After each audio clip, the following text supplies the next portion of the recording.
संगम नगरी यानी उत्तर प्रदेश का प्रयागराज जिला, जहां इस बार महाकुंभ लग रहा है।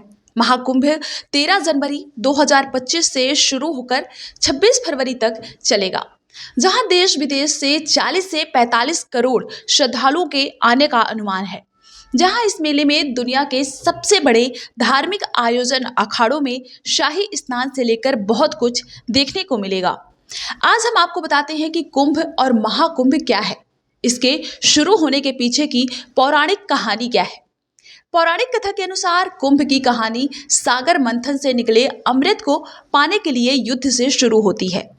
कहते हैं कि युगों पहले अमृत की खोज में सागर को मथा गया था, जिसमें अमृत निकला और इस अमृत को पाने के लिए देवता और असुरों में भयंकर युद्ध हुआ था। इस बड़े और विनाशकारी युद्ध में अमृत किसी के हाथ नहीं लगा। छीना झपटी में कलश और अमृत कई बार छलका और अलग अलग स्थानों पर जा गिरा। ये स्थान है हरिद्वार, प्रयागराज, उज्जैन और नासिक। बता दें, कुंभ में अमृत की खोज के लिए आता है जनमानस।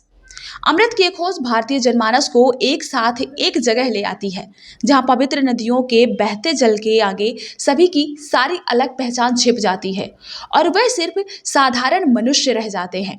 जहां गंगा में कमर तक ऊपर डुबकी लगाकर झटके से ऊपर उठे माटी के जीवंत पुतलों से सिर्फ एक ही आवाज आती है, हर हर गंगे, जय गंगा मैया।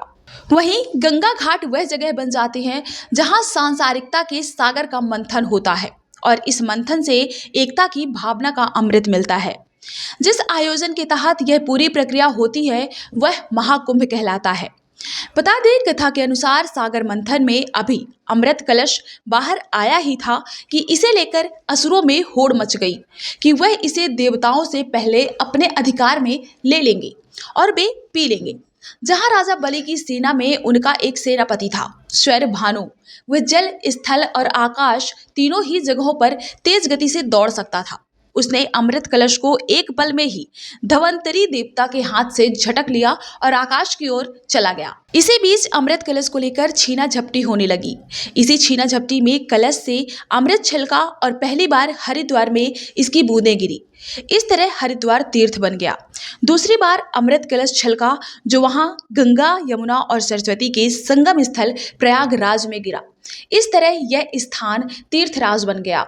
अगले 2 और प्रयासों में कुंभ से अमृत छलका तो वह उज्जैन में क्षिप्रा नदी में जाकर गिरा और चौथी बार नासिक की गोदावरी नदी में अमृत की बूंदें गिरी।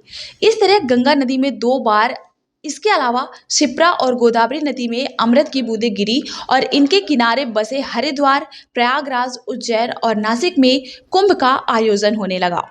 साथ ही कुंभ मेले का स्थान तय करने में ग्रहों की दिशा का भी महत्वपूर्ण योगदान होता है।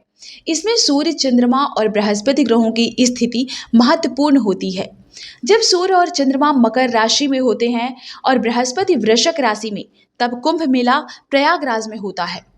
वहीं जब सूर्य मेष राशि और बृहस्पति कुंभ राशि में होता है तो कुंभ मेला हरिद्वार में होता है। इसके साथ ही जब सूर्य राशि सिंह और बृहस्पति ग्रह भी सिंह राशि में होते हैं तो कुंभ मेला उज्जैन में होता है, और जब सूर्य सिंह राशि और बृहस्पति सिंह या कर्क राशि में होता है तब कुंभ मेला नासिक में होता है। अगर अब हम बात करें कि कुंभ 12 साल में ही क्यों होता है, तो कुंभ के 12 साल में ही होने का आधार ज्योतिष गणना के साथ साथ पौराणिक कथा भी है।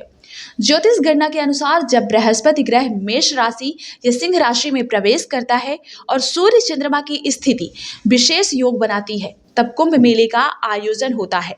माना जाता है कि ग्रहों की यह स्थिति 12 बार आती है, इसलिए 12 साल में कुंभ मेले का आयोजन होता है। कुंभ 4 प्रकार के होते हैं: कुंभ, अर्ध कुंभ, पूर्ण कुंभ और महाकुंभ। इसमें कुंभ का आयोजन हर 12 साल पर देश के 4 स्थानों में जगह जगह पर होता है। वहीं अर्ध कुंभ 6-6 साल में होता है। ये सिर्फ हरिद्वार और प्रयागराज में लगता है। बात करें पूर्ण कुंभ की तो यह 12 साल में एक बार होता है और 12 पूर्ण कुंभ होने पर यह महाकुंभ कहलाता है। इसलिए प्रयागराज में इस बार लग रहे कुंभ मेले को महाकुंभ का नाम दिया गया है। इससे साफ है कि किसी भी इंसान की जिंदगी में सिर्फ एक ही बार महाकुंभ नहाने का पुण्य मिलता है। ब्यूरो रिपोर्ट, स्वतंत्र इंडिया न्यूज।